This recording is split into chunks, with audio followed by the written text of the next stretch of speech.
should I stop sharing my screen or? Oh, okay. Okay.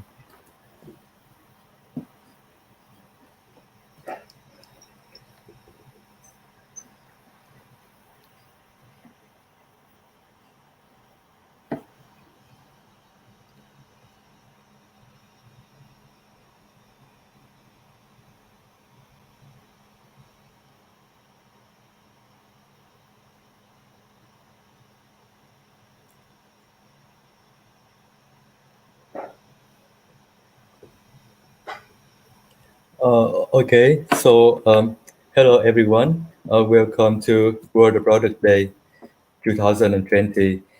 Very warm welcome to all of you from ProductTank Ho Chi Minh City, and we are very happy to have Kate Tung, CPO of ZeeMart from Singapore, and Peter Lowry, he's a mentor in residence from River City Lab, Australia. So before going through the presentation, just to give you a quick overview for those especially who haven't had a chance to join ProductTank My the product before.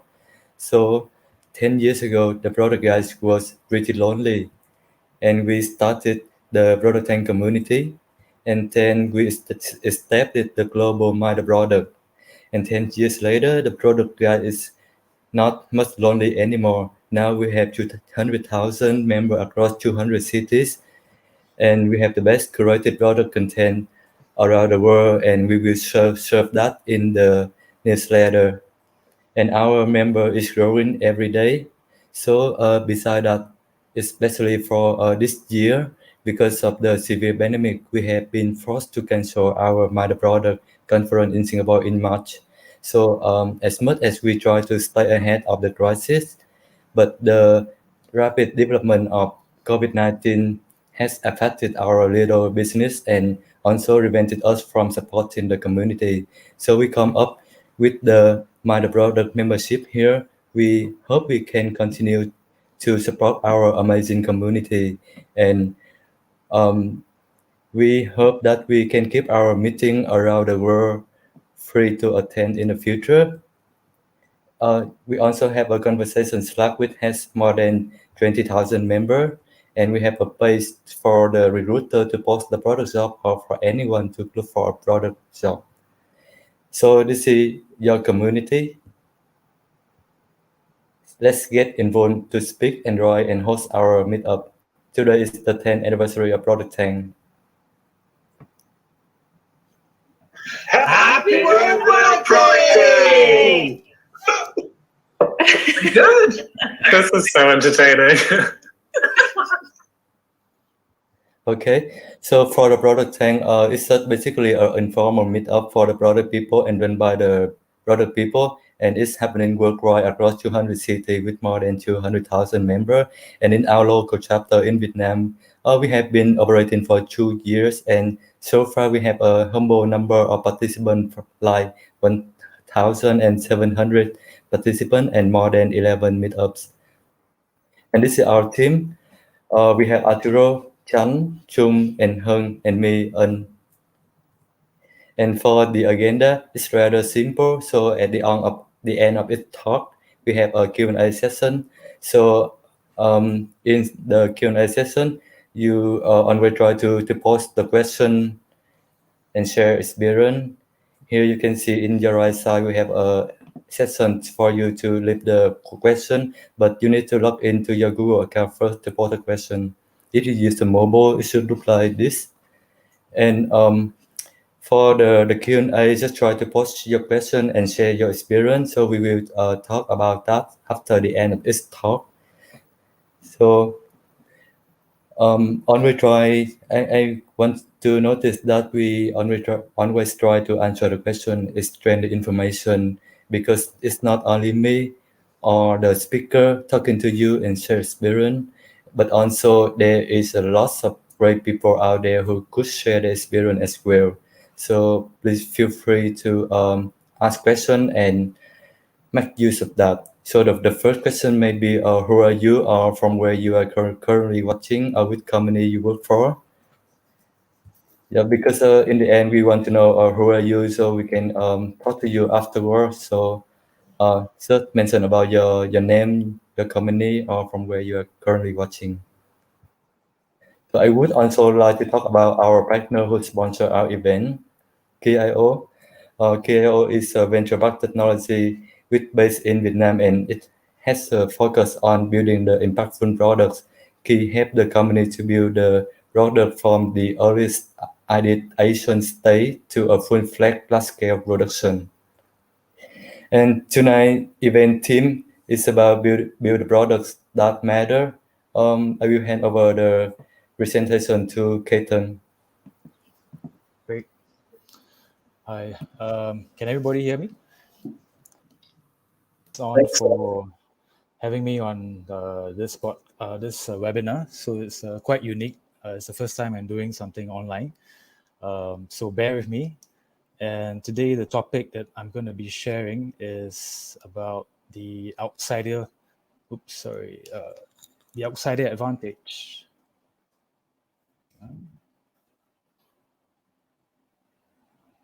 And how not being part of the industry helped us solve their biggest problems. So just a bit of brief background about myself. I had the good fortune of doing my first startup in 2002. It was called Comworks, and Comworks was a digital web agency. So you can imagine this is post the internet bubble, where myself and Niraj, a good friend of mine, we started this company called Comworks. So we ran the company and we built it up to be one of Singapore's top digital companies, and we were acquired by WPP, which is the world's largest advertising group, in 2010. So for about 7 years, my role was the executive creative director for Southeast Asia, and in that role, in that capacity, I developed multiple ad campaigns and digital solutions for various clients like Adidas, Microsoft, Starbucks, and even the Singapore government. So after 7 years working in a corporate environment, we scratched the itch. So again, myself and Niraj, in 2017, we decided to start ZeeMart. And why ZeeMart? Because we were purely from the digital solutions or user experience world. None of us were from running a restaurant. What was really our starting point was because we came across signs like these very frequently, right? And a sign like this was basically a favorite restaurant or a favorite pub of ours that was being closed. And we kept seeing that, these shops, these restaurants kept on changing hands every few months. That caused us to really dig deeper to understand what was really wrong with this situation, because the food business is something that is very attractive, but you keep seeing people going in and out. And so we decided to investigate further what were the top 3 business costs that a restaurant would usually incur. And usually it goes into rent, salaries, and the purchase of your ingredients. And what we found out was that if you look at the last bucket, the purchase of goods and ingredients usually comprise about 30 to 34% of your revenue. So if you're charging $10 for a dish, about $3 or $3.50 goes into the cost of that ingredients. And we found that actually, while there were a lot of solutions that were around solving the problems about bringing more sales or to restaurants, like your delivery apps or your discounting apps, there was very little technology that was actually focusing on helping restaurants save costs in terms of ingredients. And that was something that we decided to zero in on. So when we first started ZeeMart, the proposition was very simple. We wanted to be the Alibaba for the F&B industry, because when we did our research, we found that there wasn't any such platform. If you ran a restaurant, if you were searching for suppliers or searching for a certain kind of ingredient, there was no online platform that you could find. So that was really our initial proposition. But like all good product people, when we decided to dig deeper, we found that it was just the tip of the iceberg. And really, if you just examine the industry, it is a very traditional and opaque industry. So why there was no platform was because it was intentional, because that's the way the industry has operated, and people wanted it to be that way, right? So the second point is that the chef is a king. So it's a very interesting industry that although you might be the business owner, very much you're at the mercy of the chef. So it's a chef that decides who they buy the supplies from, and decides the quality of the ingredients. So we quickly realized that the proposition of being the Alibaba of the F&B industry was really simplistic, and we didn't quite understand the relationships or the human dynamics that already existed in industry that that didn't allow such a platform to emerge. There was a lot of information asymmetry, which means that a lot of knowledge was not shared, and if you had the knowledge, you would tend to hang on to it because that was your power, that was your leverage. You would not share it. So the internet, the whole benefits of the internet being open and being fast and easy to find things was not there. But there was a silver lining that we found, and that silver lining was really the rising emergence of a new generation of operators, right? So you have people like our generation who were entering the industry, who were starting to run cafes, restaurants, from the buyer side and from the supplier side as well. There were a new generation of people taking over their parents as they ran those supplier or the food distribution businesses. And these people were definitely from the mobile generation. They were the Google, the Facebook generation, which felt that there should be a better way to operate. So, we did our research, and I think one of the things that we really did was to speak to a lot of different people in the industry. So, right up from a chef in a high-end Chinese restaurant to an indie cafe, just to really understand the different pain points that they were going through. And I think the advantage that we had not being part of the industry was that nobody felt threatened, and they looked at us as you guys are just a tech people, so why not just share, So I think that was a good thing being one of the outsiders. But of course, a lot of them also said that many have tried to do something like this, and all of them have failed, right? So people have tried to build platforms, but nobody had any great success. I think one of the great things that we came across, and I'll just call him Chef John, and when we spoke to this persona, I think we really discovered that he matched the profile that we wanted to address, which was the modern kind of operator that was wanting to find a digital or more convenient way to do things. And when we observed the way that he was operating, he was always very busy. He was not only cooking or tending to his cooks, but he was also receiving a lot of supplies day in, day out. And he was sharing that it's very hard for him to keep track of all the goods that were delivered because they were delivered by multiple suppliers. And in fact, that a lot of times suppliers tend to slip in price increments, and he wouldn't even notice them because he has no time to look at the invoices.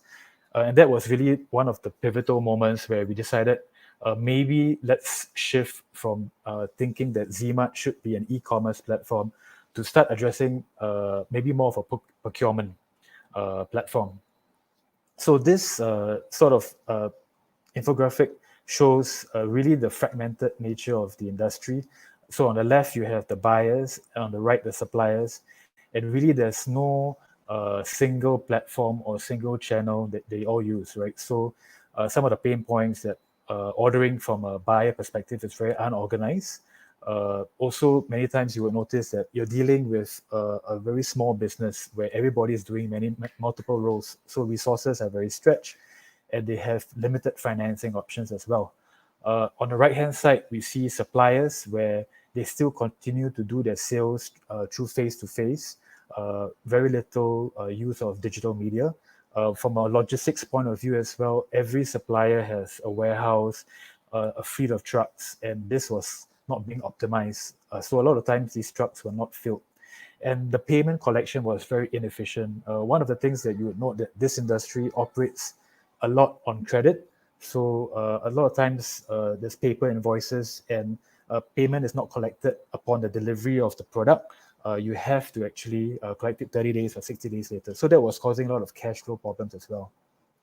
So one of the things that we decided was, let's kill the sacred cow, right? Let's see how us as outsiders could try to attempt to digitize this very, very traditional and decades-long process of procurement. So in this slide here, you would see it's what we call a market list. So imagine if you ran this particular resort called Bintan Lagoon, you would have worked with maybe 20 to 30 different suppliers. One supplier could be supplying beef, meats, one supplier of beverages, one supplier of fruits, so on and so forth. And each supplier would give you this sheet where you would literally mark out the items that you'll be buying for the day. And this would be then passed on maybe to your head chef. Your head chef will eyeball it, make some changes before they fax it or email it to the supplier. So this was actually the fundamental thing that we wanted to digitize, which was the market list first. And this is the phrase that you would come across many times, that that's the way it's been done. Although there's a lack of visibility, the fact of the matter is that all these orders are made on traditional paper, right? So you can't actually calculate your costs in real time. What happens then is that although restaurants are able to track their sales and their revenue through the POS, and today a lot of the POS, your point of sales machines, are cloud-based, you can't track your costs in real time. And because of that delay, a lot of restaurants, what we say, die from a death of 1,000 cuts. And that is primarily one of the key reasons why a lot of these restaurants close. The last point is that procurement is not something new. There are a ton of different procurement apps out there, but most of them were pretty clunky, and they were built really to be operated in an office or a desktop environment.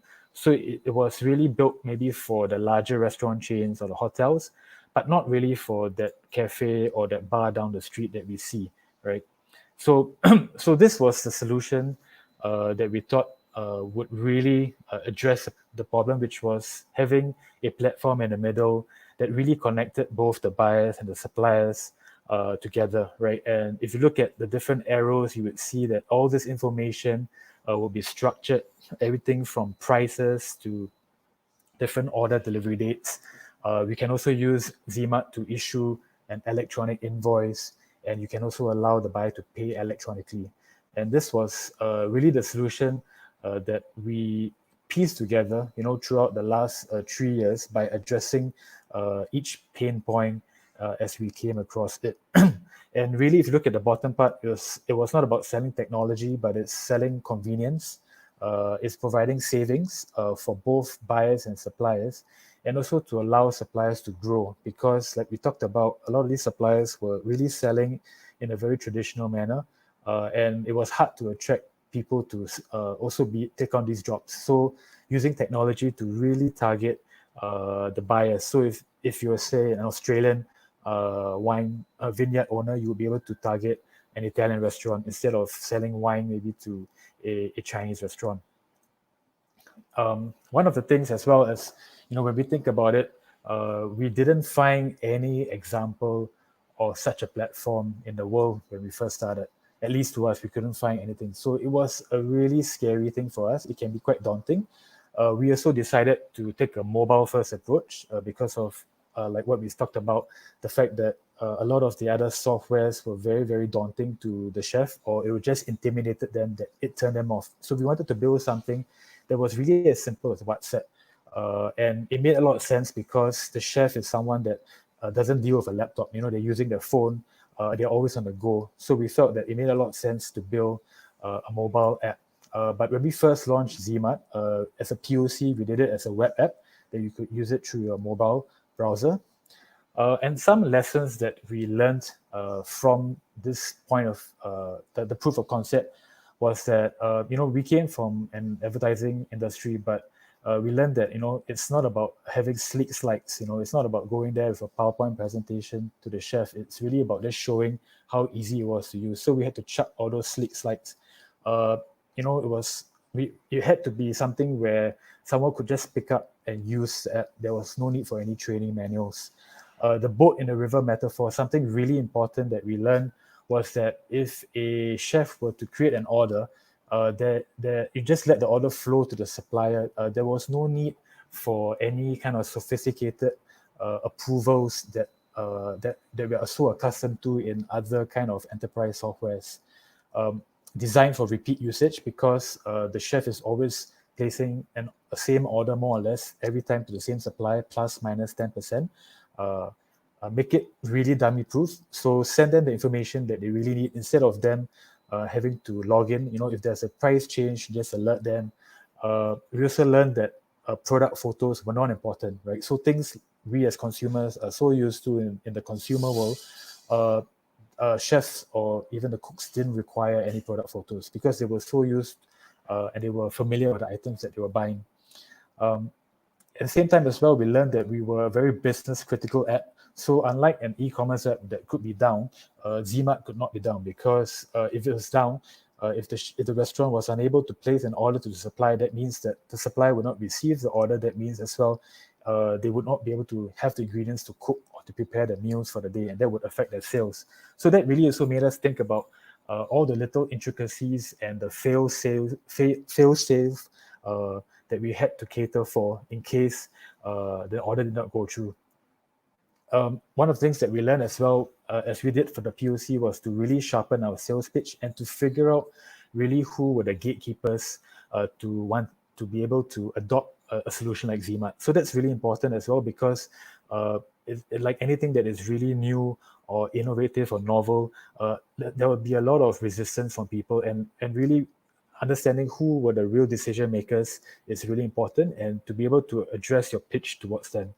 The last point was that even again coming from an advertising background, we found that no matter what kind of digital marketing you didn't use, that we launched with fancy explainer videos, articles, white papers, that didn't work. It's about face-to-face that really matters. So it's a very high-touch industry that requires the chef or the manager to be able to see you and to talk to you.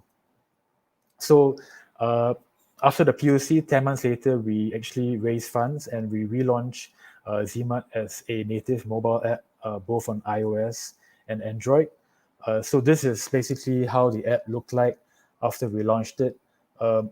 Really simple to use, big buttons that were designed for repeat usage, and really nothing that distracted the person using the app. The minute you open the app, you're able to understand what actions that you need to do, what other orders that you needed to continue ordering, or what deliveries were coming for the day. So it's basically this version is an updated version of all the lessons that we learned through the POC.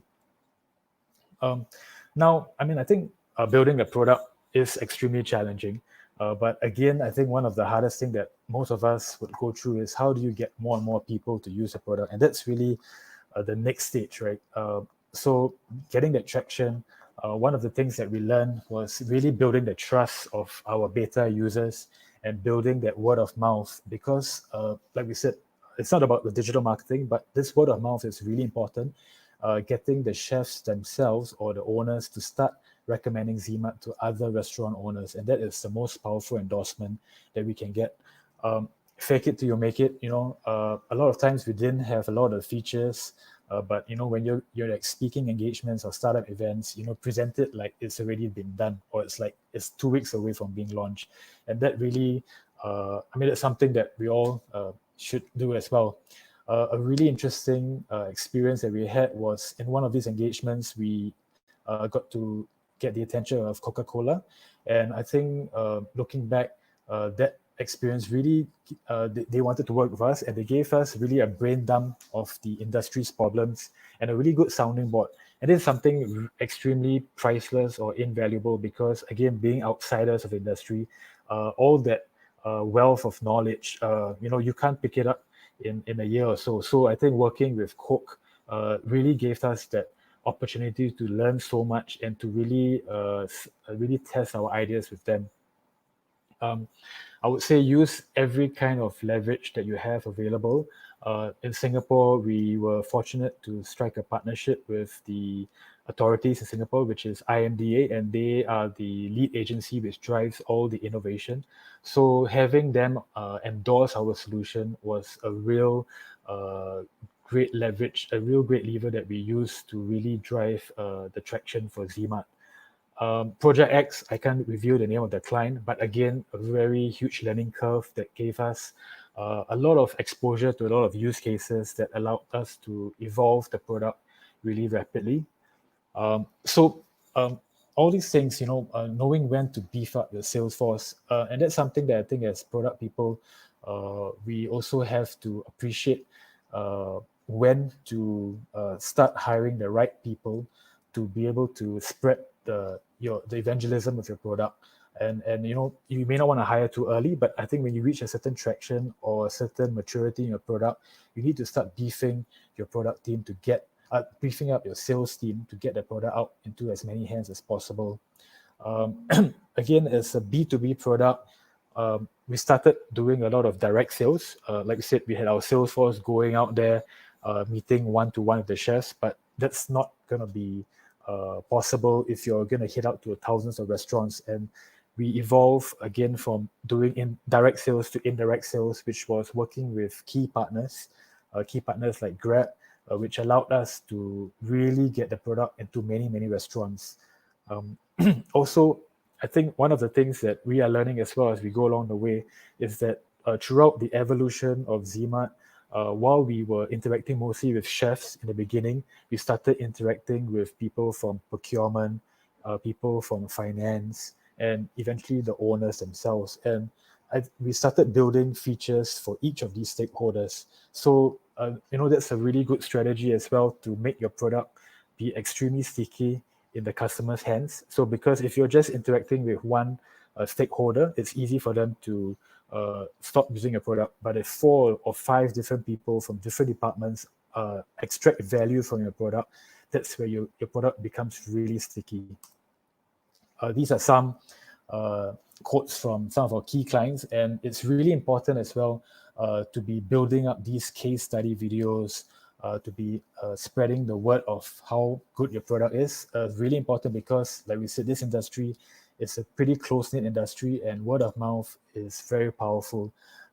Things like this also helps to motivate the team, right? Because they understand that the value that the product they're building actually has a very tangible impact on these businesses. So maybe if we just take a slightly deeper dive into from the product and the business into how we run ZeeMart. So we do fortnightly sprints, and after every 14 days, we do demos to the entire company. So everybody, right up from the admin person to even the finance person, sits into the demo. So they are all kept up to date on all the new product releases. The customer support team, internally we call it the onboarding team, is really our richest source of insights and user behavior. So this again is looking back, or even right now, is extremely important to have one team in the company that is really interacting and being able to give them a channel for them to float up any behaviors that they notice for us as a product team to incorporate into our platform. One thing as a startup, I would kind of emphasize the importance of collaboration, being fast, and having that openness, and even building systems to allow easy access to information, right? So in ZeeMart, we use things like Teams, Meistertask, Jira, and all these apps really help to allow the flow of information to be really smooth, regardless of which department you're from. One of the things that we really practice and believe in is launch and learn. So any new feature, we go out there, we observe, and we track the usage before really fleshing it out in greater detail. Everything starts from manual. So before we automate it, when it becomes really painful, and that's really our approach to even how we build features. A lot of times, sometimes there's a human behind that's doing the grunt work. And when we see the traction, then we start automating it using the app. Second last point, really, really important, as you build your product is something really new. You need to crystallize, communicate, and keep updating that vision in the company. What's the purpose that ZeeMart exists? What's the purpose of why we're putting all these hours behind coding or putting tearing our hair out on how to perfect that pitch to companies. And I think this is something that you will keep updating over and over again as you learn and discover more about your audience and how they use your product. I would describe something like the pendulum effect. There will be a time where you'll be bombarded by a lot of feature requests, a lot of things that you want to do, and your roadmap is really full. But you need to start to also understand how each product affects the other. And this is something that I came up with, where it was an easy way to communicate internally to how each new feature or would actually have an effect to drive to certain goals. So again, I think a lot of this is not just about building the product for your external audience, but also being able to sell it and get everybody internally to believe in the vision. Some business lessons. Here's a picture of the team. So that's a Singapore team. Most important, I would say, is building the right culture. And the culture is about embracing failure, embracing risk-taking, and also being able to have a diversity of views. Right? Everybody's view is valued. There's no such thing as a stupid idea. It's a mammoth team effort. You're always, the analogy that running a startup is like jumping off the cliff while you're building the airplane. That's exactly what it is. So my role as a CPO has evolved over the years. So it's important to have your right lieutenants to be able to delegate the work. Interestingly as well is that one thing you learn that your product is only as good as your marketing, right? So again, make sure that your marketing is great. Network is extremely important because you never know what that door will lead to, right? So one of the things that I always share with other startups is never say no to any opportunity, because one opportunity could lead to another. It may not become an opportunity now, but it could be something that becomes an opportunity even 6 to 18 months down the road. Move forward, backward, sideways, take it in your stride, but keep focusing on the end point, because there will be times where you get a great run and you think, yes, you're on a real nice wave, but there'll be times where you might have to move backwards because you made a mistake, or even sideways. So you just need to be able to embrace that is a pace of work that you'll be taking. And then the last point is to really read everything. So be paranoid and get inspiration from everywhere. One of the things that I do as well is to really check out TechCrunch, Tech in Asia every day. So you're actually drawing inspiration from different platforms, different startup stories on how they build products, and that has also helped me in shaping how we run the team and build a product. Yep. So that's a real quick sort of presentation on really the story of how we created ZeeMart to where it is now today.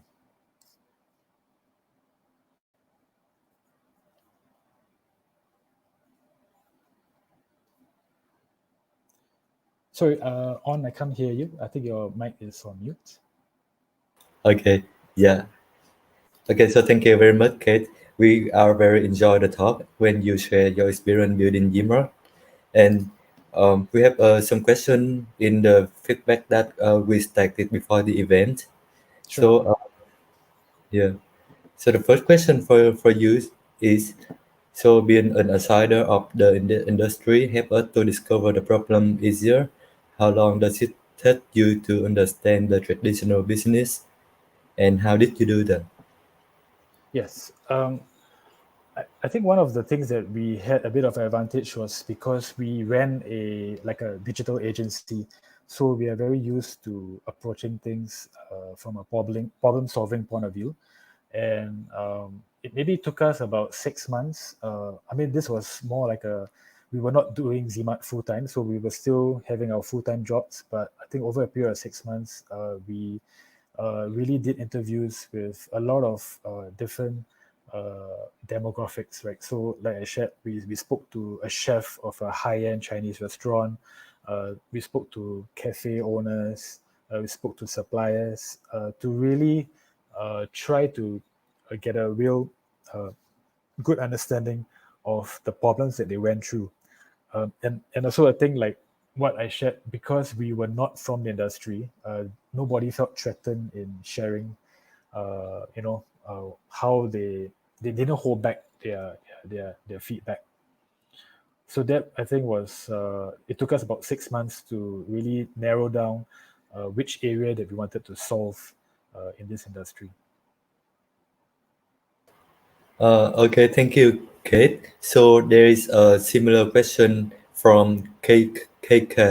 So she asks, how did you succeed in discovery as an outsider? What's something you consciously did to be taken seriously when speaking to an industry professional? Hmm.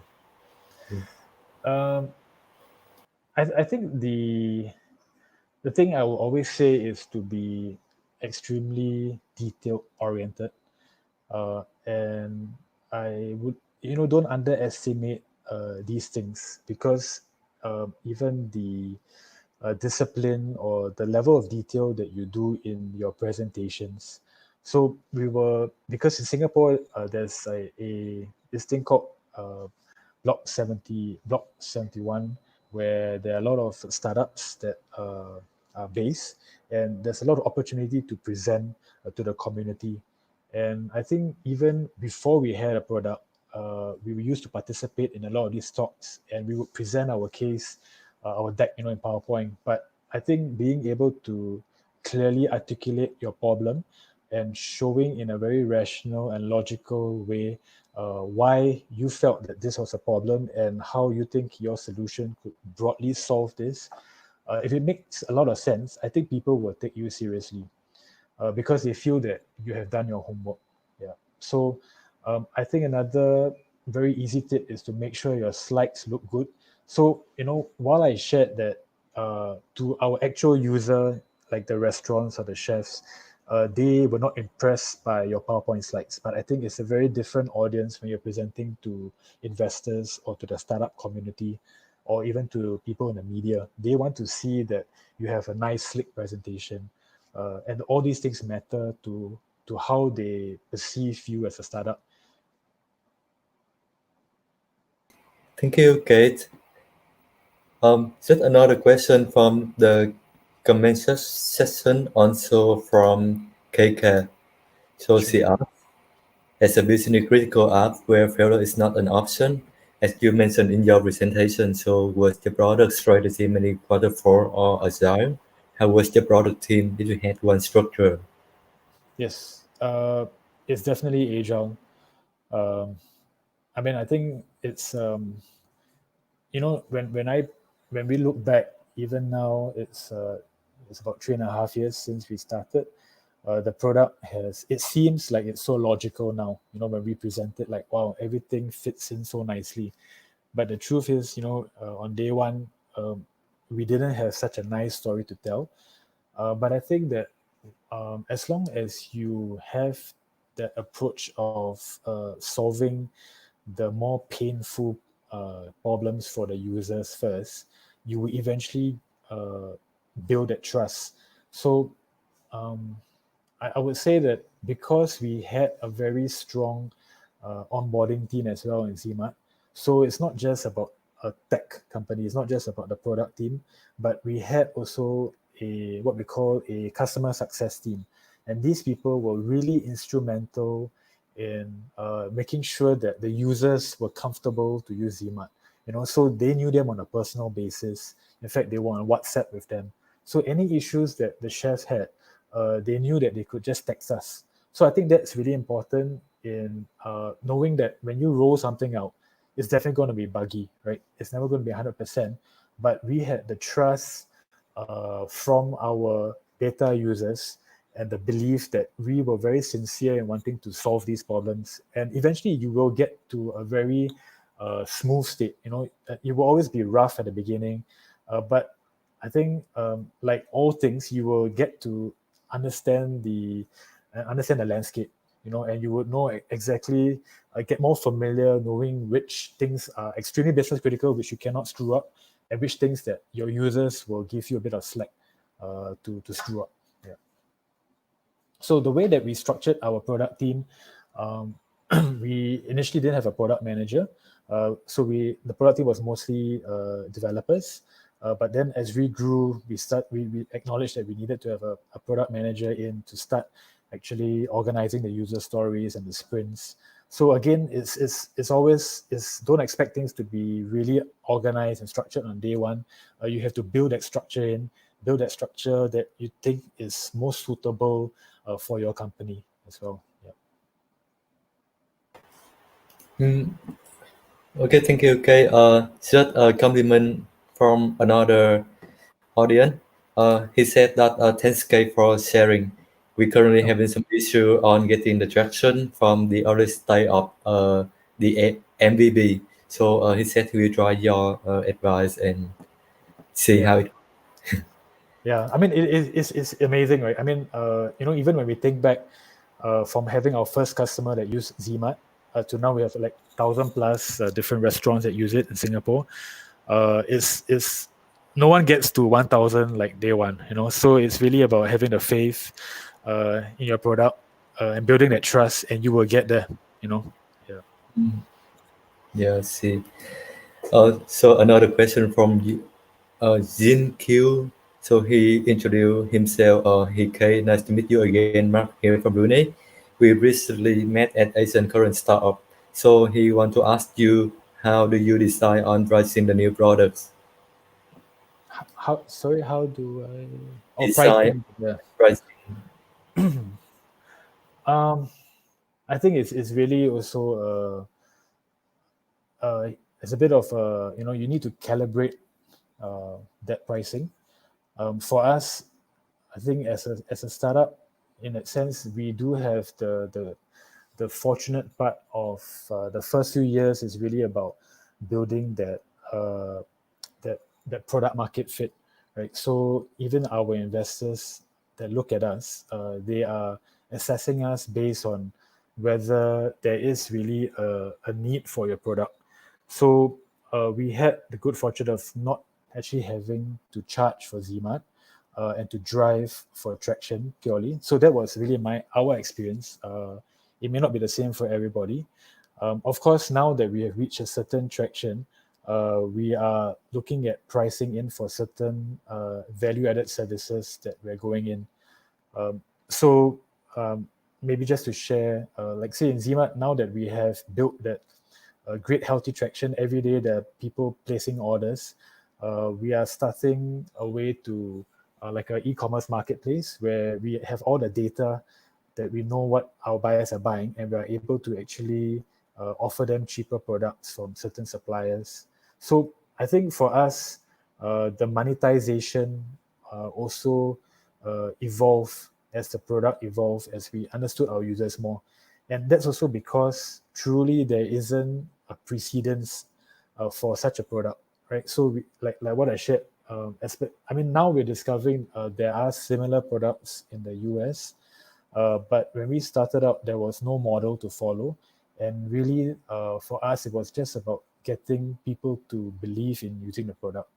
So now that we have that traction and the usage, we are starting to open up the different channels for monetization.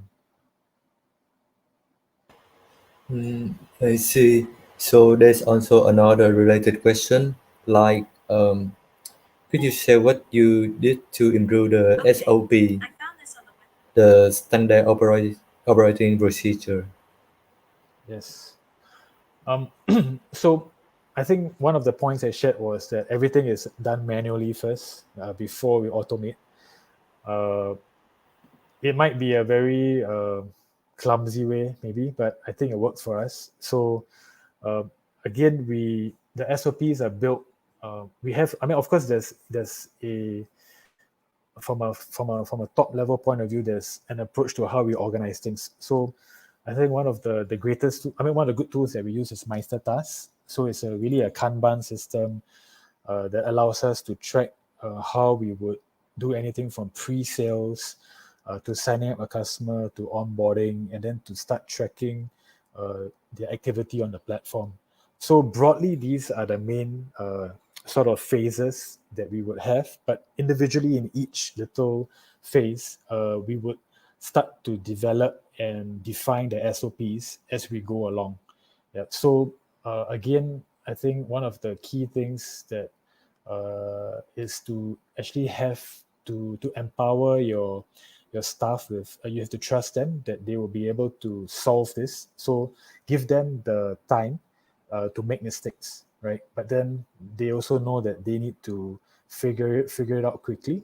But I think that is really the philosophy in ZeeMart, is that we know we will never get things right from the start, but we will get there eventually, and we all have that trust in each other to know that we do our best to make sure there are no screw ups. Yeah. So I mean, we always say that you can make a mistake once, twice, but let's not make a mistake for the third time.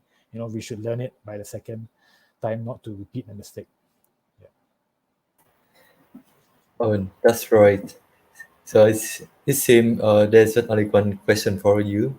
Like, could you share some problem and solution when you try to persuade a low tech user to adopt the platform?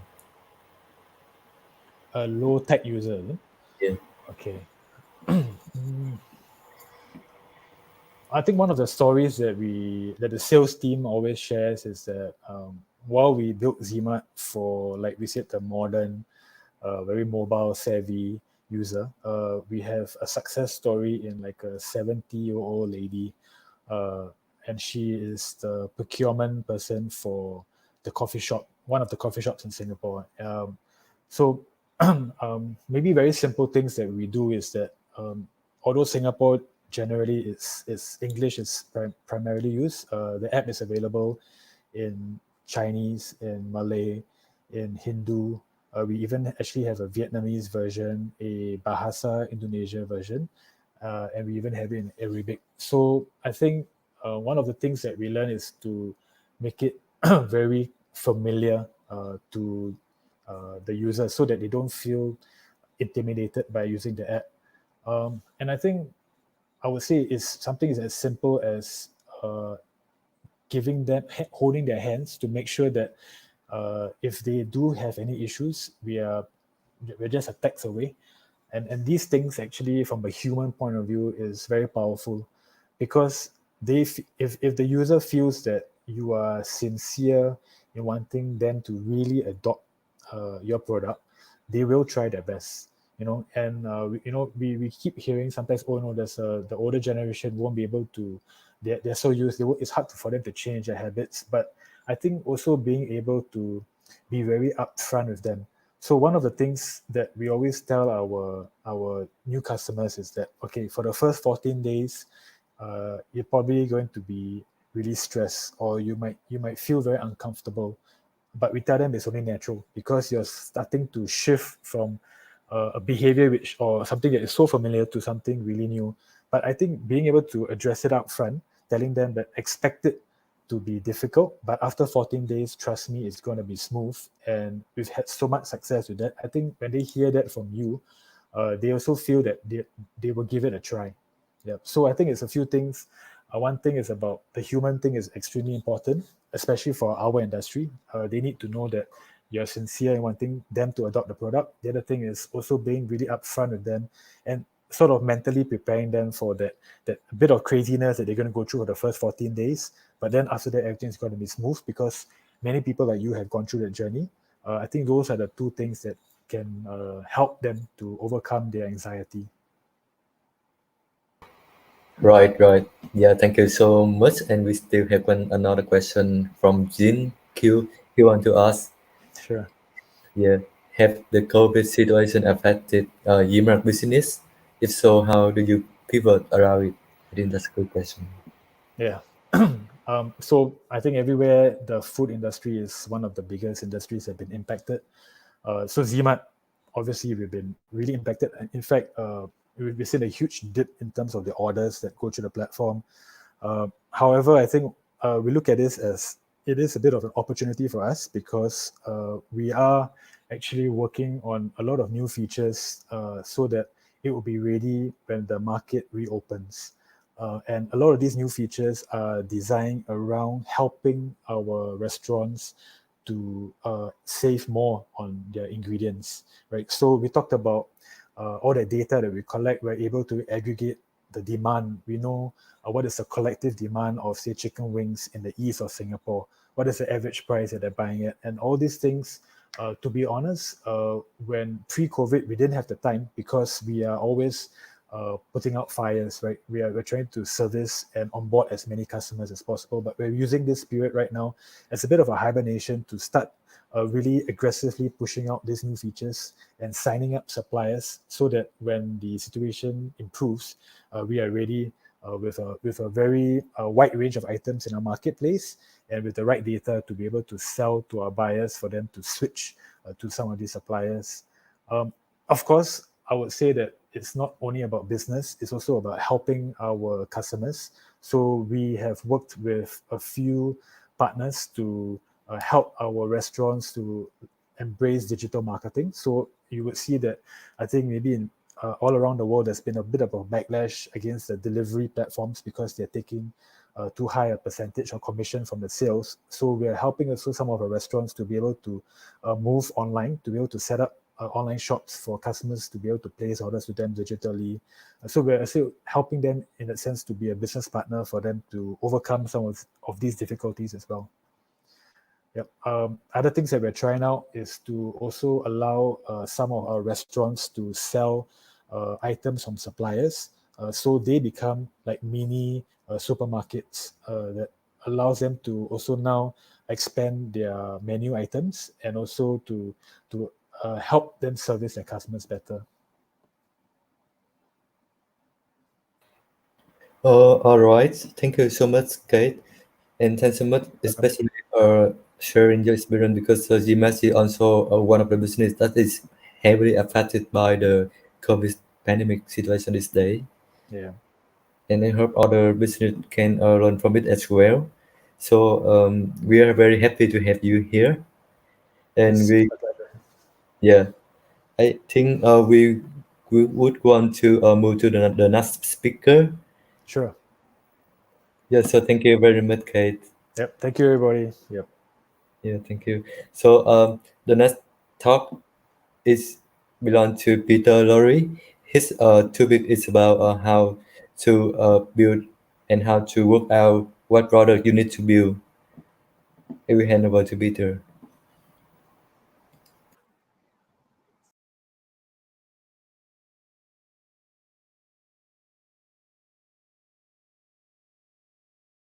Everything right. There you go. Now you can hear me talk, so that's better. Okay, so first up, thank you very much for having me along. It's a pleasure to be here. And how good was Keith? I mean, the stuff that he's talking about is pretty much a lot of the stuff that I'd be talking about. The difference is that I'm going to be coming at it from the way of my experiences that I deal with hundreds of startups, where he's right in the middle of one and getting that done. I'm seeing the patterns across lots of different startups over the last 8 years, 9 years, heavily in the startup ecosystem in Brisbane in Australia. So what I want to do is quickly run through this. If I go too fast, just throw something into the chat, into the live comments. I'll try and keep an eye on that, and will also make sure that I don't speak too fast or talk too Australian for you. So just quickly, you've got a question hanging over the bottom of my slides. So if you could just get rid of that, that'd give me more screen real estate to play with. Okay, so we're talking about how to work out what product you need to build. And that sounds like it's really easy, Peter. We can do whatever we want. And that's actually the first problem that we've got. Oops. So the first problem we've got is that we can build anything.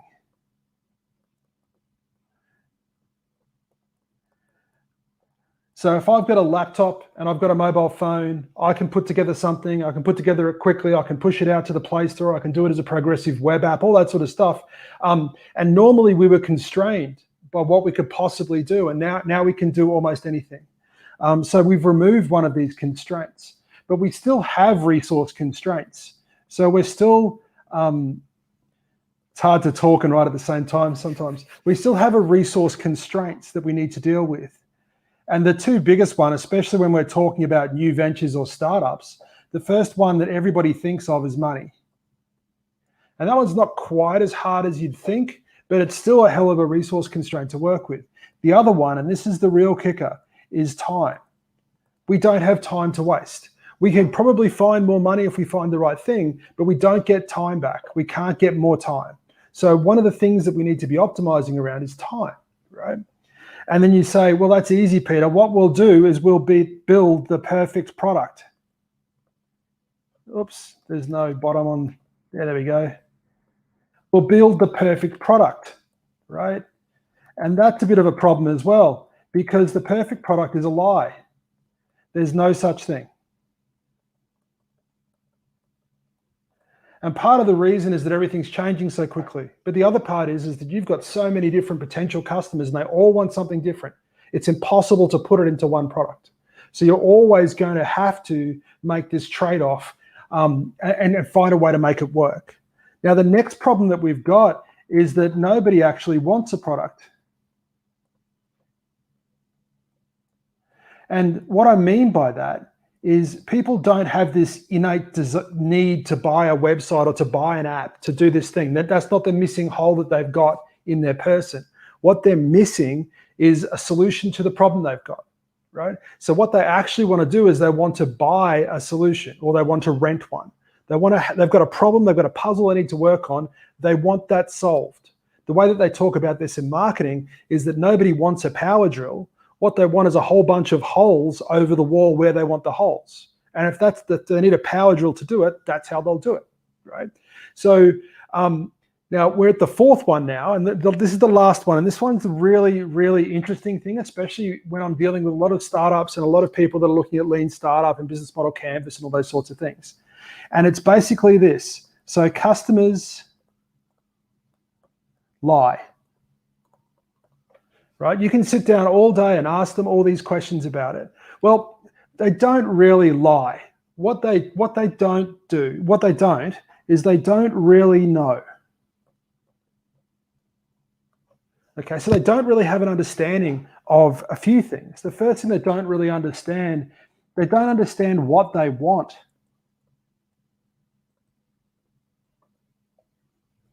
And the next thing is they don't even understand what they need. Right? So they can't even help you there. But one of the worst things is that they don't even understand what you can do. So you can build this incredible stuff, but they don't know how to ask for it. They don't even know what you can do. As far as they're concerned, everything's magic. Okay. And the last thing is they don't have the vocab, so they can't describe it. So even if in their head they could see the perfect thing, there's no way they can sit down and tell you, this is what I want, and it should be done in React, and it should be a progressive mobile app, and I want to make sure it's, highly available. They can't ask for it. They just want the thing to work. They've got a problem they need solved, right? So that's great, Peter. You're thinking right now, so what do we do?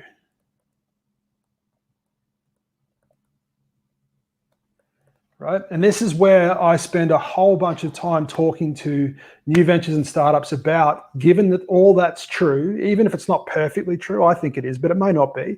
Even if it's not perfectly true, what do we do about it?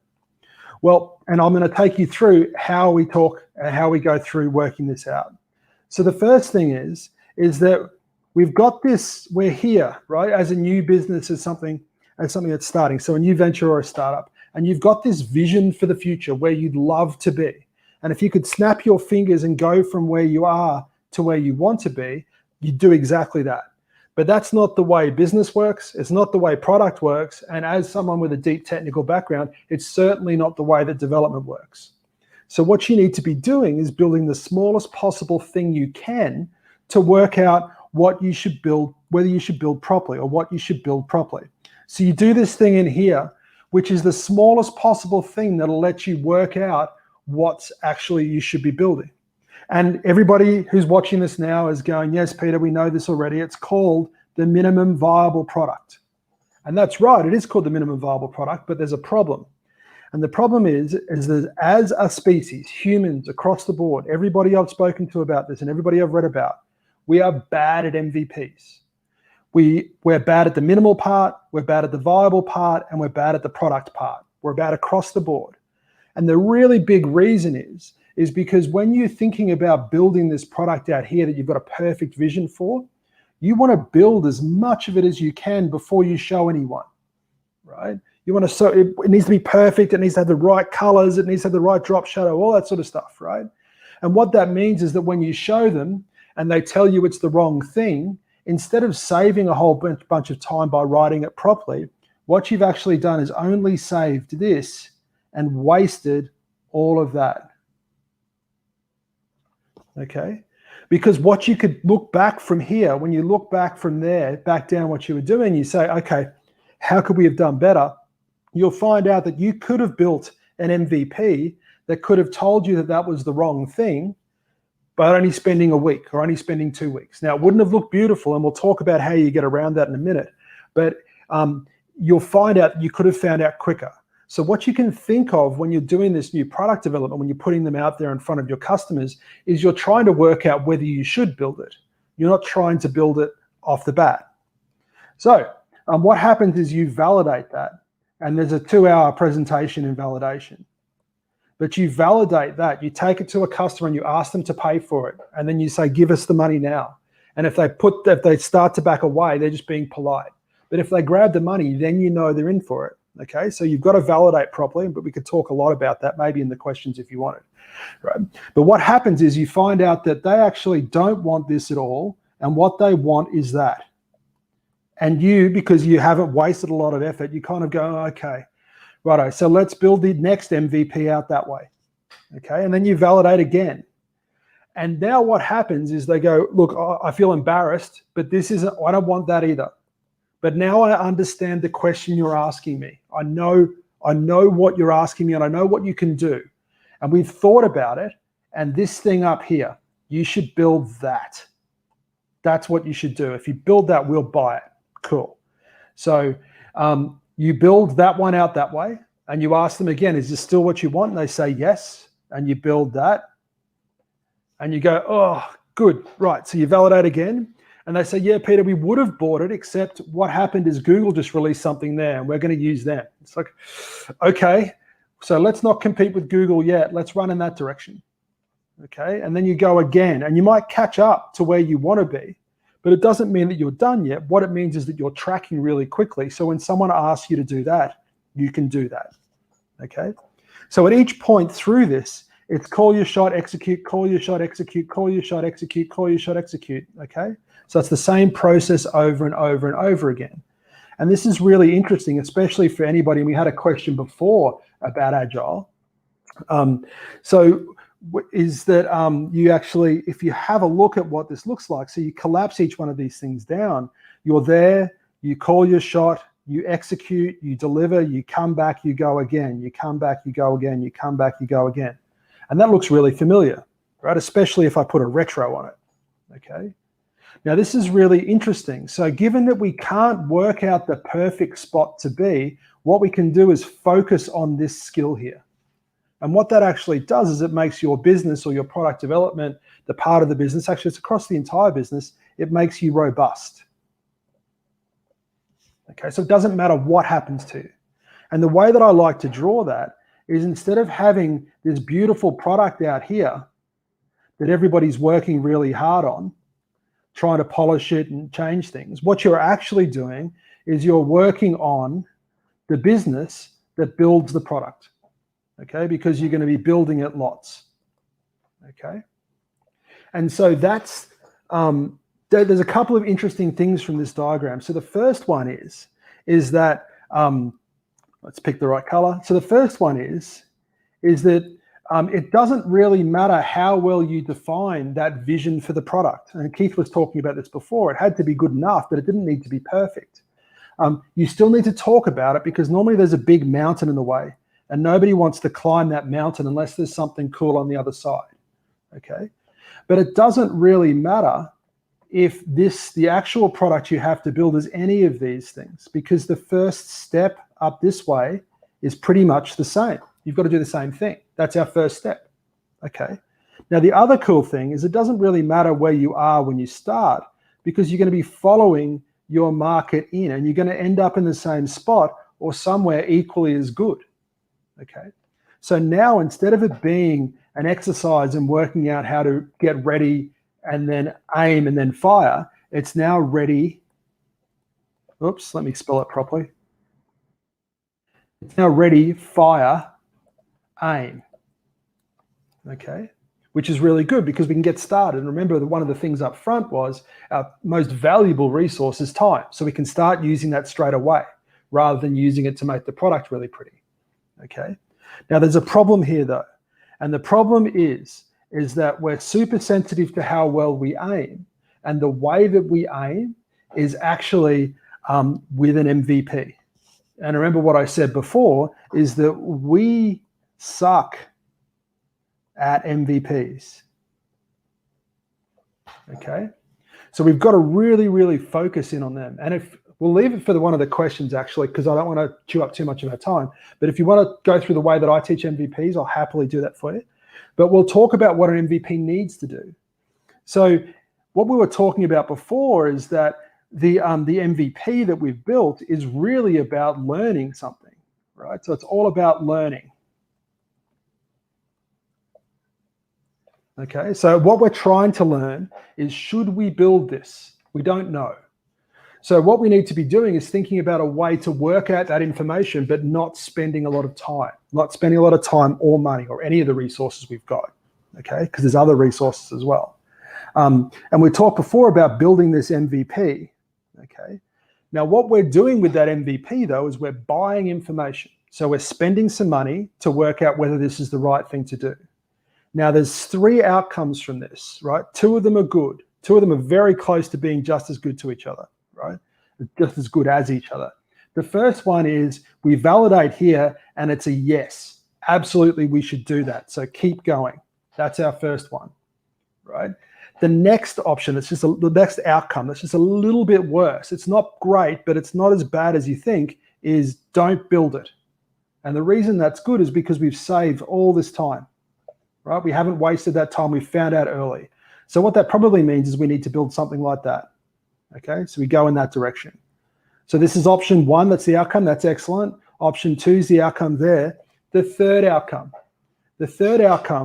and this is the really horrible one, is that you get there and you've got no idea about what you should do. So you've learned nothing through executing this project, okay, through doing this MVP.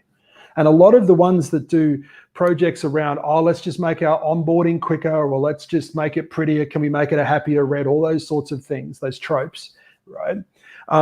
They're the ones that are undirected, and when you put something out there, you don't learn anything. And that's wasting our time and our effort, okay? So we need to be finding a way to do that.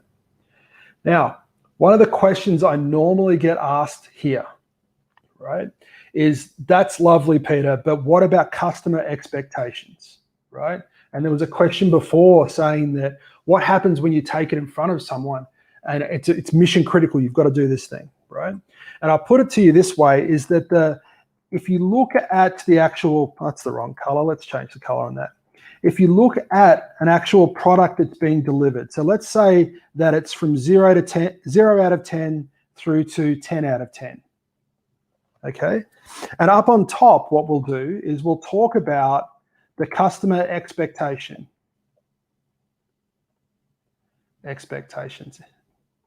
Sometimes I wish I could write quicker, but the customer expectations, and then I normally wish that I could spell. Anyway, so the customer's expectations, okay? So it will have 3 different scenarios here, so 3 different customers. The first one is that will say, we're going to deliver you a 7 out of 10 product, okay? And then the second customer, we're going to tell them that we're going to deliver them a 5 out of 10. So we've told them 5 out of 10, and up here we've told them 7 out of 10. And then we've also told another customer out here that we're going to deliver 10 out of 10, okay? Now in this scenario, right, what we've done is we've actually delivered a 7 out of 10. Okay, so let's just say that we've delivered a 7 out of 10. So what actually happens is the person that you told that you were going to deliver 7 out of 10, they are happy. They're incredibly happy. They love what you're doing. The people that were told 5 out of 10 but got 7 out of 10, they're kind of happy, But they're thinking, Peter, you should be more confident, or could we have got it sooner? We were happy with 5 out of 10. Why did you give us a 7 out of 10? We're cool with it, but what went on, right? And the last scenario here is that if we tell them it's going to be a 10 out of 10, and then it turns out to be a 7 out of 10, and they are upset, they're annoying, they're threatening to leave, okay? Now, the insight that I want to give you here is that in all 3 of these scenarios, the quality of the product was exactly the same, but the customer reactions were very different. So one of the ways you can actually manage the delivery of a product that's not perfect is to actually set their expectation. And this is a very familiar concept to a lot of us that use the internet a lot. It's just called a beta, right? If we tell people it's a beta, then when they find out there's something wrong, they ring up and say, Peter, there's a problem with the product. Here's how I think you can fix it. But if they were told that it was perfect, right, then they ring up and say, Peter, you need to fix this thing, otherwise we're going, right? And it's all around their customer expectations, and you can control them. Now, one of the things we could potentially talk about in questions is around how to handle that in a B2B sense. So I don't know how many of you are doing B2B. When it's B2C, who cares? You've got 100,000 customers or 1 million customers, it doesn't matter. But for B2B, you don't get to say that, okay? Now, the next question I get asked is, this is great, Peter, if I'm building a brand new product, but how do I actually do it inside an existing product? So what's our MVP inside an existing product? So what you can do, and this feels really weird, as an engineer, this makes me feel sad. I really don't like this, but it's what we need to be working on, okay? So what you can actually do is you can have your existing product and you can very quickly add a button there, right? And the button is a description on what it does, okay? And then what actually happens is that's a really small change to your system. It takes nearly 0 engineering effort. You can sneak that in with a normal release, right? And that button, to start with, can go nowhere. It doesn't matter. But what it needs to do is actually send out analytics to see how often it's been clicked on, okay? So your MVP for a new feature inside an existing product may well be a button that goes nowhere. And it's okay because they're on the beta program. So they know that's coming. When they run into one of that, they say, well done, Peter, let's go, right? And then the next thing that you do past that is you actually say, well, let's not go nowhere. Let's go to a form that says +1 or -1, it describes the feature and says, yes, I want to do it. No, I don't want to do it, okay? And then that comes in to feed information into the product team. Hey, we should build this feature. Why? Well, because 10,000 people clicked they wanted the product. So I think we should do it, right? And if you think a little bit more on the product stuff, it may well be, hey, this is a feature, but it's only in the enterprise version. Does the enterprise version exist yet? No. But we now know that they'd be willing to pay for that if they put that +1 underneath that. Okay, because what we're trying to do is we're trying to work out what we should build. And remember that one of the biggest puzzles that we've got is that we can build anything, we just don't know what we need to build. So our puzzle is really about working out what we need to build rather than just building anything that we think's okay. And as an engineer, so someone with a technical background, I love data. If I'm in an argument with someone, as is an engineer's want, right? So engineers argue all the time, but if I am presented with data and I trust how it's captured, then that wins. I'll go and have a different argument, right, about which coffee we should drink or something like that, okay? But if you can show me data that the green button is better than the blue button, right, we'll do that, absolutely, right? So that's a way to get this analytics stuff in earlier, and it's not get it in earlier to get a pretty dashboard. It's not about the dashboard. What it's actually about is getting us to make better decisions about what we're doing. Because remember, what we're trying to do with this experiment is we're trying to work out whether we should go that way or we should go this way, right? That's the decision we're trying to make. And our worst outcome is we don't know, okay? Now, the next question that I normally get asked, and this is part of the difference of doing it this way, I normally get someone yelling at me about this one. It's, that's lovely, Peter, but we can't deliver our full product in one iteration. We can't deliver everything that we need to. So we're going to have to spend longer doing it, which means that we're going to put more effort in, which means we may waste the time. And here's the way that I solve that problem. Okay, so let's start out with that your entire feature. So it may well be something complicated like the two-sided marketplace that Keith was talking about before. Okay, that we need to deliver this entire feature, and this feature has 3 different personas, 3 different users, 3 different categories, or 4 different categories of users. Let's just use 3 to start with. And our feature set looks like this, right? There's all these corner cases. You know, it may well be that this person down the bottom here is an old lady and she can't work out how to use Twitter or WhatsApp or WeChat or whatever, right? So we need to be able to handle her, which means that we need to have a phone call thing. But what we need to be doing is being able to deliver something very quickly, because remember, the puzzle isn't whether we can build this. The puzzle is whether this is valuable to anyone, okay? So the way that I normally attack it is we pick one. So let's just say we're going to deliver for this person. So that means, well, that person knows what they're doing and they can use Excel and they're happy to manually do it and they're not going to forget their password. So to deliver it for them, we really only need to do these 4 things or 5 things, okay? So that's our MVP for this feature, for this entire flow. And then you get, normally someone says, but Peter, what about this person here? We're not delivering for them yet, right? We're trying to work out whether we should deliver it all, and the person who's going to be able to tell us whether we could deliver it is that person. So, and we need to find that as soon as we can, so we're delivering that very quickly. And then if it turns out that that's valuable, the next thing you do is you build for this person. So that person might use that one and may use this one as well, and these ones down here because they don't know how to export to Excel, right? But it doesn't take a massive amount of time to do it, but now we're getting more coverage, okay? And then obviously, as you can all see, the next one would be, well, let's do the different ones for this lady down here, right? Which is pretty much different, but now we know it's worth putting the effort in, okay? We know it's worth doing now because this person used it, okay? So we're consciously building this information by experimenting with the actual customers, right? And remember that they're not upset because they know it's a beta. And in fact, this person down here is really happy that they get something very quickly. So when you implement this in a larger organization, and Keith was talking about this as well, when you implement this in a larger organization, you actually get people getting excited about it because they can see it working. And also, I've got a product that's delivered in a week, but it's not perfect. Yeah, it's okay if it was in a week, right? And it's a beta anyway, so who cares, okay? So that's a way that you can attack this product in a very, very quick manner. Okay, so now I'm just quickly looking down at the questions to see whether anybody's got anything for me. I'm very quickly going to see if Arne's cool. Arne hasn't really annoyed me yet. So not annoyed me, but you know what I mean. So I'm going to jump in and keep going. Right, so remember, please speak up with your questions. So before, I talked about how I explain what an MVP is to people.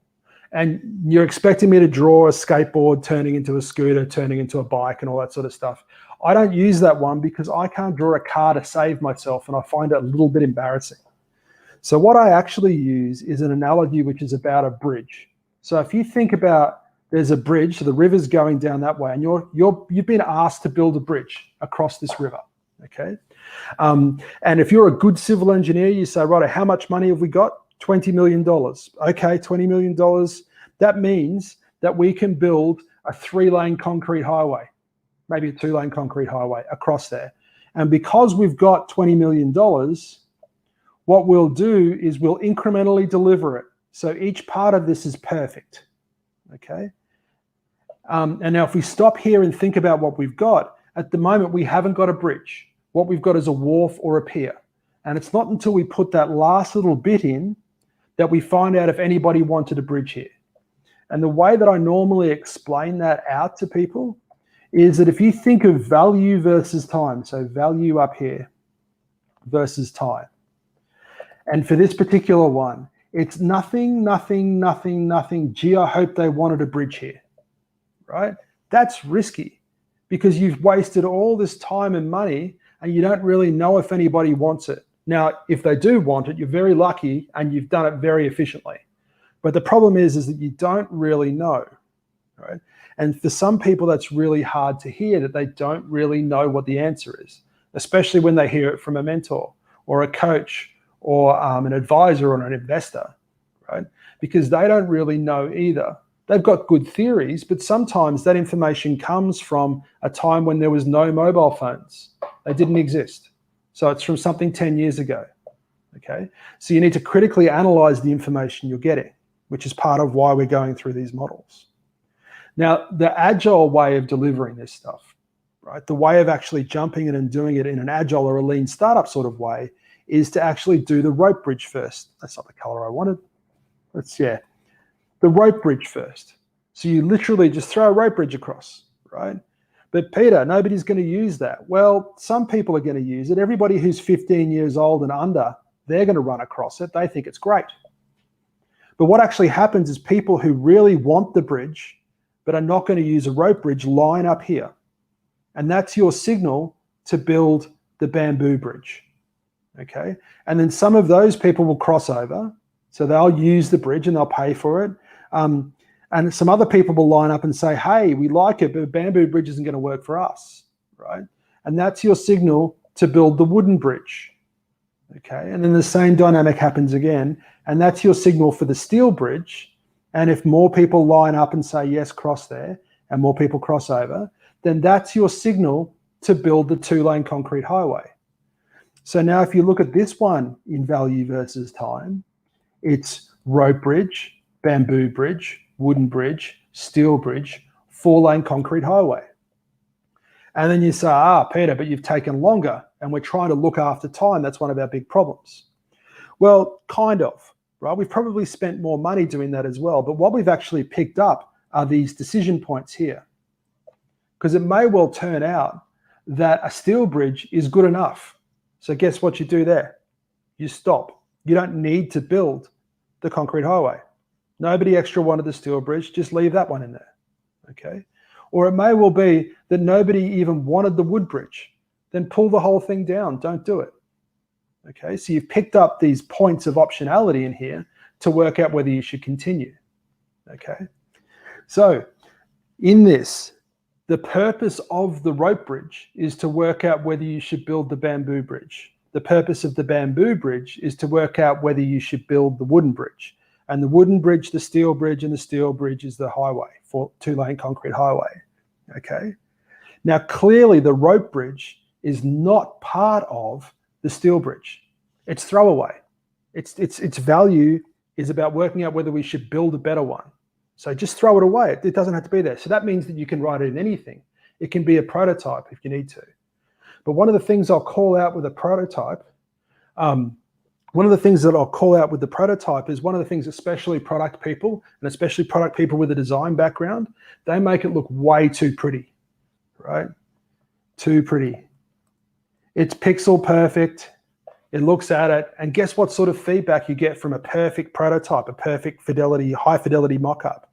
You get told the font's the wrong color, or that it shouldn't be italicized there, or that maybe it should be a drop shadow, or maybe it should be a happier red. When really the feedback you want is whether you should keep going or not, right? So be really, really careful about over-investing in your prototypes. Now, I've seen there's a question that's popped up. I will get to that in just a second. So there's even an easier prototype you can do. So if we come in here, a friend of mine does this, it annoys me. And this comes to the manual process that Keith was talking about before, or in the lean startup, they call that concierging. So it's manually executing it. And what you can actually do is come in here and set up a stand and sell tickets to cross the river. Okay, so you say, yep, cool, we're crossing the river. You haven't even had to buy rope yet. You basically got a piece of paper, you're sitting there. And then someone comes up and says, yes, Peter, I'd like to cross the river. And then I have a big, deep sigh. I get upset. I get the rowboat out. I row them over, I row them back. I complain the whole time that $10 isn't enough to do this, and this won't scale to 10,000 users. This is silly.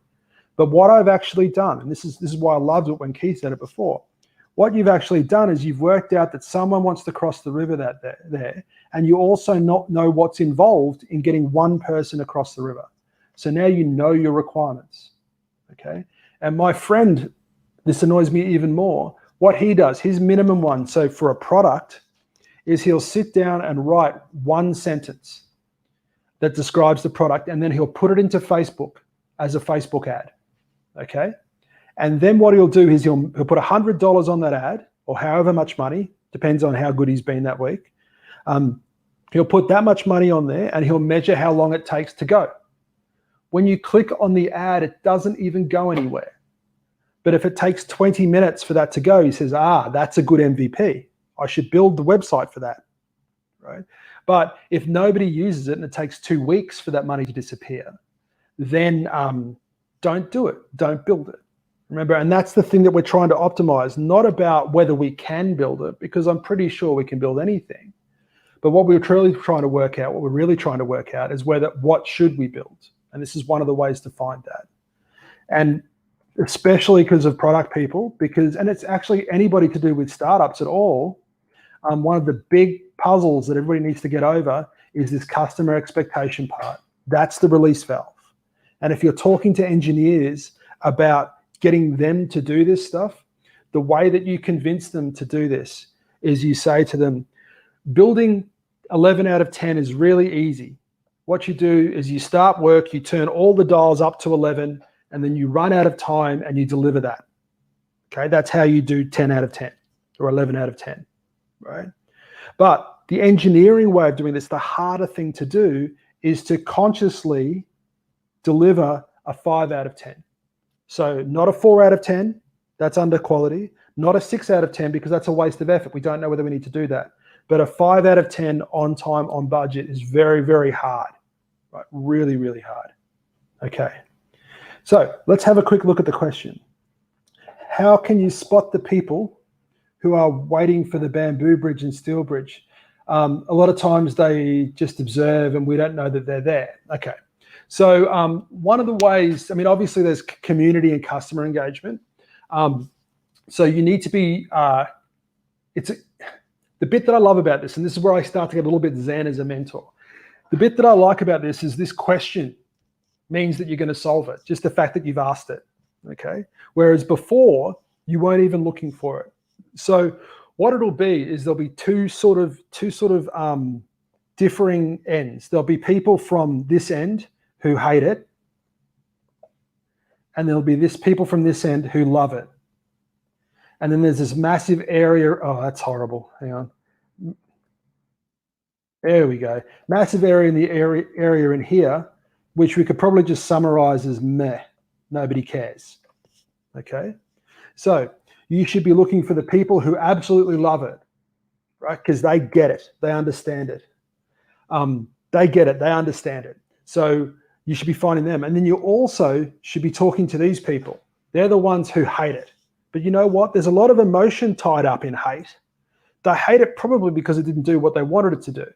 So you can either ignore them or you can go and say, well, what did you want it to do? Maybe we could build that. And I'll tell you what, if you can flip someone from hate over to love, they're yours forever, right? From a product perspective, they absolutely love you forever. And the idiom for in English is there's no zealot like a convert, right? So once you've converted someone over from hating it to loving it, they love it. And unfortunately also works back the other way. So someone who used to love it, who now hates it, they're not good. So you should be trying to stop that happening as well. Okay, so cool. So what we can do is zoom back out. I know that I've probably, I've gone through this really quickly. So while we're waiting for a question to come through, what we can do is we can quickly run through what we did so I can summarize a bit and lock this in. So please ask the question, right? I'm really happy to answer it. I love this stuff, okay? So the first puzzle that we need to deal with is that, first puzzle that we need to deal with is that's not the right color. Oh, let me fix that. Yep, there we go. There we go. The first puzzle is that we can build anything, right? And we think that would help us. But what it actually means is that we've got a blank sheet of paper in front of us. We can do anything. That doesn't help us decide what to do, okay? And then we said that we are resource constrained, but it's not about what we can do. It's about time and money, with time being the most important one, okay? And then we talked about there's no such thing as a perfect product. Okay, cool. I'll get to that in a second, Emily, right? I'll just go through this list and then we'll jump into that. And then the other thing is, and this is a bit weird to hear from a product person or talking to a product person, is that nobody actually wants a product. They want a solution. And you might hear this talked about as a pain pill. And they want them more than they want a vitamin as well. But that's another presentation. Okay, nearly there, Emily. And then we talked about how the customers actually lie to you. Well, they don't really lie to you. They just don't know. They don't know what they want. They don't know what they need. They don't know what you can do. And they also can't describe it. And this is the puzzle that we're working to. Now, a lot of people in their head will think that all they've got to do is build the perfect product and everything will be fine, right? But that's a lie, because there's no such thing as the perfect product. Okay, so Emily, thank you, Peter, for sharing. You're welcome, mate. If the MVP put forward and customers rejected several times, even disagree with the tools the development team use, what can you do to align the customers and the dev team?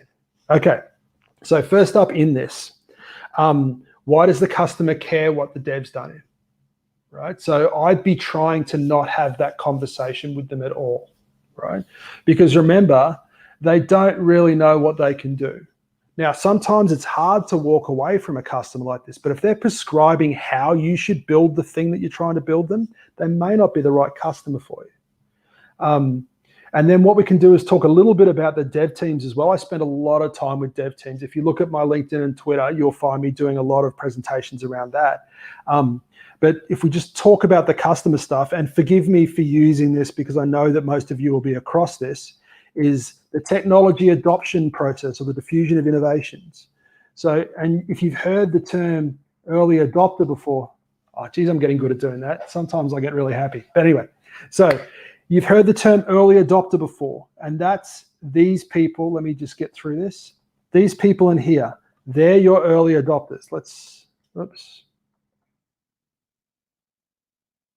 They are your early adopters. And normally people just say, oh, we'll just talk to our early adopters, and they don't ever talk about what they actually are. These people can make a solid technical, and I don't mean technological, but they can make a solid technical decision. Okay, so they know the problem. They understand the problem, and they may have looked at trying to solve it themselves, but they may not. They may be evaluating. So they can make a really good decision about the technical features that you want. So they're the early adopters. Okay. Cool. Oh, that's a really good question, Ophelia. We'll come to that in a second as well. Now, just quickly, down here are the innovators. They don't care about your product. They already have one. They built it themselves. This is an area in here called the chasm. Oops, sorry. The chasm. And these are, that's the early majority, the late majority, and the laggards. Okay. These people are never going to buy your product. But the problem, and the reason that I wanted to draw this for you, right, is that these people can make good technical decisions. These people make decisions on colors, what it looks like, how easy it is to use, and other things, right? So if you're talking to this person about the beautiful features that the technology does for you, they don't care. They really don't care. So be careful about who you're talking to. And the personas are part of this as well. Okay, so Ophelia came in and asked the question, how do you suggest doing customer research and interviews in a country where you don't speak the language? Yeah, that's a really hard one. And to be honest with you, I don't have any direct experience in that. What jumps to mind is obviously people on the ground. I mean, you've got a ProductTank community to reach out through. And that's something you really should be making use of. And it was something that Arne talked about earlier in the presentation. when he was talking about what ProductTank does, is a lot of the value that's actually in one of these communities is brought in by the members of the community. And the role of the people who are running the community or looking after it or curating it is really to unlock it. So if you need to actually do something into Thailand or into Singapore or into Australia or into New Zealand or Brazil or wherever, right, you should be reaching out through that community to ask them to help. And what's the worst thing that's going to happen? You end up helping them as well? That's horrible. Okay, now Arn's come in and said, approaches to measuring customer expectations that you mentioned. Okay, so this is where we start to get into the validation stuff. And we need to be careful, Arn, because I'll talk and draw all night. I'll happily do this, right? So remember to cut me off. But if we talk about validation in the normal way, the first thing you need to know is it's not about selling, right? You're trying to actually understand whether they want the product. And the way you can think about drawing that is that we're trying to find out on this scale from 0 to lots of money up here. So when we'll use money as a proxy for it, it's not always money. Sometimes it's social value and that sort of stuff. But money's easy to think about. And you need to find out where on that entire thing, where is the value, right? Because I don't want to sell something for $10 when I could actually sell it for $100. So that's the puzzle we're working on. And remember, we don't have the perfect product. What we've only got is our MVP. And our MVP might be a paper prototype. It definitely doesn't look pretty because we know that that's over-investing now. So what you do is you go out and you say, hey, do you like the product? Here's what it does. Are you interested? And they'll say yes, hopefully, right? And they say, you say, really? And they say yes. And you say, oh, well, you could pay for it. It's $10, right? So let's say it's $10, right? And they say, yeah, cool, sounds great. Okay. And then the next question you ask is, well, pay for it now. So this is the next question. It's $10 now. And that's where you get to find out whether they're just being polite or not. Okay, whether this is on the phone or whether it's on the street or whether it's through email or something, you're asking them to pay for it now because people in general will be polite, right? People don't want to yell at you, but they'll be polite, right? So, and if they say yes, then in Australia, what I say is, oh, plus GST or plus VAT, right? So there's extra tax, plus tax, right? And they smile at me and go, yeah, okay. Or they say no, right? And what you keep doing, and then you say, well, it might be $11 per week or $11 per month. And you keep walking them up, all these yeses, until they say up here, no. Let's write that out properly because it's important. They say no, right? So we got a yes here and then a no there. And what we've learned there with this validation, right, is that the value of our product is somewhere between the last yes and the first no. And you're saying, Peter, that sounds rude. When I was told in sales training, I got told to take the money there. And then I'd point out to you that this is actually validation. You're trying to find out the value, which is written underneath there. You're trying to find the value. You're not trying to make a $10 sale because you don't know whether you should build it properly. Okay. Now, if you stop here, right? So, hang on. There we go. If you stop here, and you don't push through, right? All you know is that the value or the price you could charge is somewhere above that line. It could be here, or it could be there, or it could be even further up, right? So the customer expectations, there's a whole bunch of other stuff that's in there. And if you want to go looking, there's a Van Westendorp's price sensitivity meter. You go and have a look at that. Normally when I'm lecturing, I just refer to Wikipedia as well. The nice thing about Wikipedia is that the more popular pages have the translations. Okay, it's a decent starting point. Got me into academic trouble, but it's a great place to start when you're coming from different languages. Okay, did that answer your question, Anne?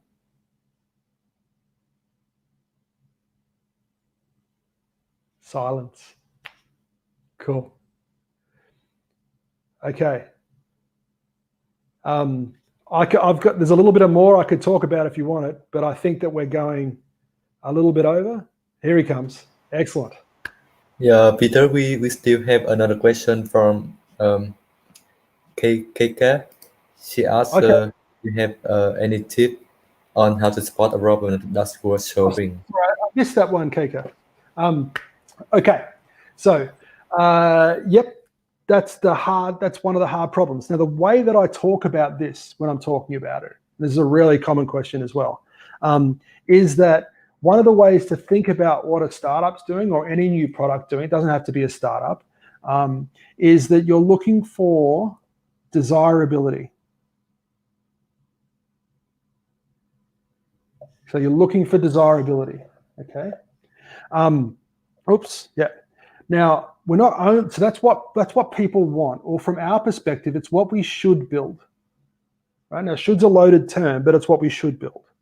But we can't just build everything like we were talking about before. There's other reasons, because even though we've got the capability to, we mightn't have the resources to do it. So what we need to be looking at next is what's over here, which is what's feasible. Okay, and that's the easy way to think about it, is what can we build, right? And like I said before, that's getting much, much bigger, much quicker than you think it would.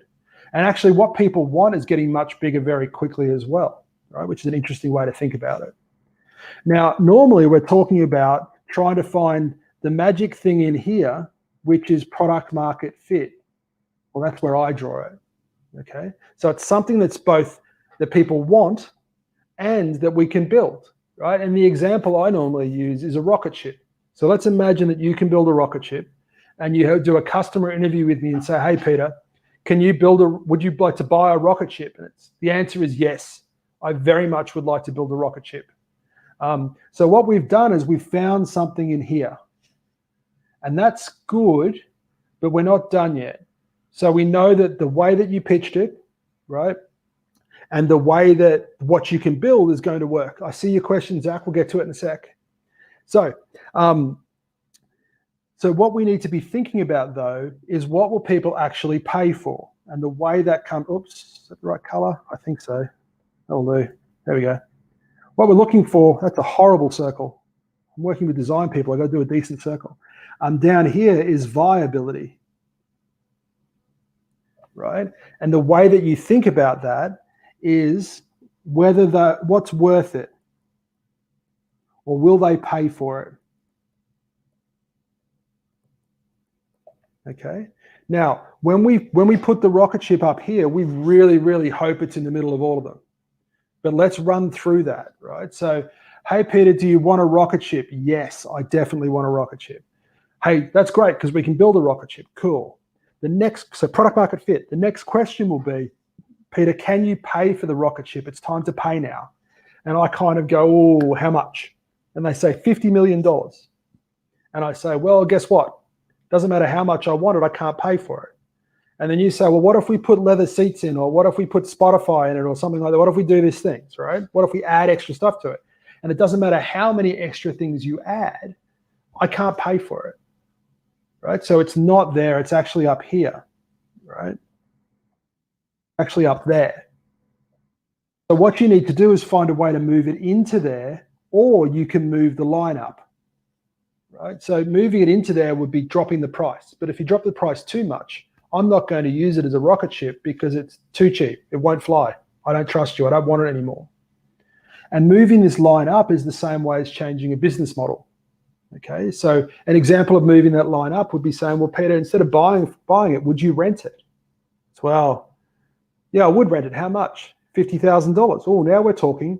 Who's paying for fuel? Okay, so what we've done is we've moved this line up around that rather than in it. Okay, so just let me get the last little bit in, then we'll do Zach, and then we'll do Ophelia. And then I think Arne's going to kick me off. So the last little bit here is because you're design people, some of you would have realized that I drew this in a weird way. I drew it from 2 o'clock in an anti-clockwise manner.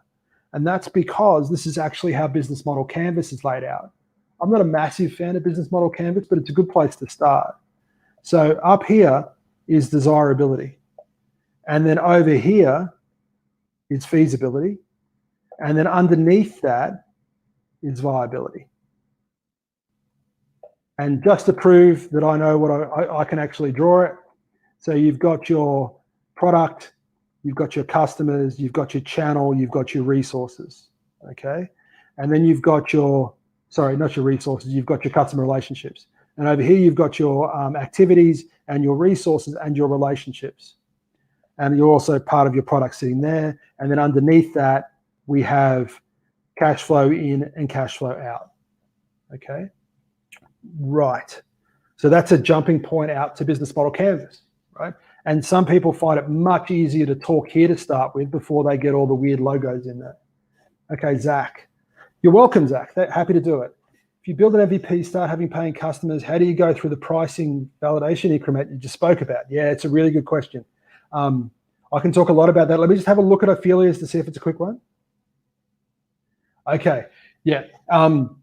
Let me answer Ophelia's one quickly, and then we'll come back to Zach's. Okay, so Ophelia, if the only thing stopping someone competing with you is that they can't see your product, you've got big problems, mate. That's not a big enough defensive moat, okay? If as soon as they can see it, they can copy it, it doesn't really matter what you do with IP, in my opinion. It doesn't matter what you do with IP or anything like that. They're going to copy it, innovate around it. So what you need to be doing is finding a way to protect it. But saying I came up with that idea first doesn't really protect you. And in fact, it actually ends up at you being bought out by a legal firm because their costs are internal, right? So don't let that stop you. And the other thing is, remember, just last bit for Ophelia, is that in the startup community and new ventures, everybody thinks that your baby's ugly, but their baby is beautiful. So while it may be that you think your baby's more beautiful, they think theirs is more beautiful. And in fact, you're competing with everybody else globally, and you can do better collaborating than you can actually competing locally. And just a last little bit on that, I actually think that we get stronger through competing locally anyway. So, yeah. Right, so back to Zach. Hopefully that answered your question, Ophelia. So thanks for the presentation. If you build an MVP, start paying customers. Yeah, okay, right. So I normally spend a bit of time on this. You've definitely got the most out of me, Anne, right? So if you think about the pricing stuff, every internet site should look something like this, right? It should have a, oh my God, it's so cheap, and that's free with a little asterisk, okay? And that's got those features.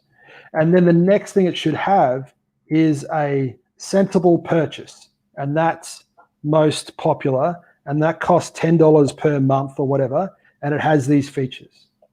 And the next bit should be enterprise, okay? And that will have everything from there. It'll cost $30 per month, and it will have sharing, so collaboration, or it'll have zero integration, or whatever you're using, it'll have something like that.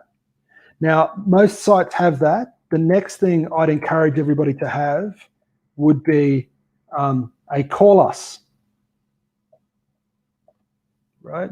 And the reason you have a call us is because you need to be able to work out if someone wants to spend more than $30. So this is basically saying, if they ring you, they're basically ringing you up and saying, Peter, I want to spend more than $30 with you, right? So please do that. Now to the actual, the price, getting the customers across it, there's this concept called grandfathering, right? So you bring someone through on the old pricing plan. And if you want to have a really deep run through this, there's Price Intelligently or Profit Well. They're the same company. Go and have a look at their stuff, right? So yeah. Okay. So so what you can do is, instead of having a set price and trying to move them up, what you actually end up doing is you have a set of features that are, okay, I don't normally draw it this way, but let's give it a go, right? So let's say that Sensible Purchase has these 3 features, and Oh My God, It's So Cheap has these 2 features, okay? And then you want to actually raise the price because either you think it's worth more money or you have added new features, okay? So let's say that you've got Enterprise out here and it has these 3 new features. If you think you came in too low, what you do is you keep that cohort that bought it at $10. They can stay on $10 forever, right? But the next person that comes in, everybody coming forward pays $20 a month. And when they complain, you say, well, that person was here 6 months before you. Shut up, right? Deal with it, okay? But what you're then doing is you're tracking your product. And remember, there's lots of ways to do this, right? This is one of the ways that I'm thinking, okay? Now, the other way that the price should need to go up is because there's new features. So let's say that as part of the custom work you've done out here, you've created a new feature that you're going to bring down into enterprise, okay? And there'd be a real temptation to add that feature to each of these. And that's smart, but it's not that smart because this might be the best feature ever, right? So what you should be doing, okay, is taking, so you've still got this one coming down here, and then you take this product, whoops, wrong color. You take this product and bring it down here, okay? So this feature out of there is now part of Sensible Purchase. And then you take this part of this product and you bring it down into there. So what that does is it keeps your structure, and it also provides you a reason to up your price because now it actually has collaboration in it, so it's worth more, okay? But I think rewarding customers for being there early is a really good way to lock them in. Okay, so Zach, hopefully that answered your question. I managed to avoid going into 2 hours of pricing stuff. But yeah, so I think that Arn's going to wrap me up. So let me come back up here to the start of what we did and just talk about what we're doing. So what we've done is run through a whole bunch of different concepts that I'm not going to run through again. I love talking about this. So please reach out. We're all friends now. Mention that we talked here, that we met. But please reach out, especially on LinkedIn and Twitter. Retweeting, as much as I hate it, helps me because I get to do more things like this. So I'm about done, mate. I mean, I could keep going, but I've wrapped it up. Yeah, There we go. Cool. that's so amazing, Peter. Through a lot of experience that we got through your talk, and yeah, especially thank you for answering all of those questions. I think they are very nice, and we are super happy to have you here. That's one of the compliments we got from the audience. Okay, excellent. Thank you very much for having me. Okay, so again, I would like to thank you everyone. I know it's a little bit late for you, like so it's 10 p.m. for Kate, and it's like 12 a.m. for Peter, so it's midnight for Brisbane, Australia. So I want to thank you very much again for pouring so much sweat into this. So the message here is we would want to provide more meetup for the product people to accelerate their career path after the pandemic period. So if you have any idea or topic that you would love to learn more, please kindly let us know by email us or taking the survey here. So yeah, so I think that's it. We would like to thank you again for joining the session with Keaton and Peter Lowry. Have a very nice evening and good night, everyone. So Good. please catch up later after the. That was excellent, mate. That was good. You're doing really, really well. You guys are right. Thank you. See you later.